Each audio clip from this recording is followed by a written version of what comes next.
A sombra do Onipotente descansará. Direi no Senhor, Ele é meu Deus, meu refúgio, a minha fortaleza.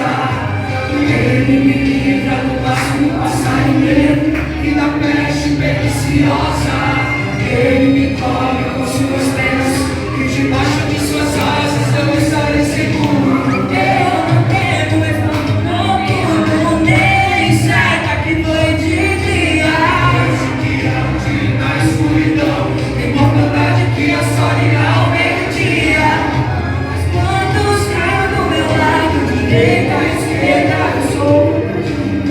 Eu vou virar, eu morri em céu, ele virá.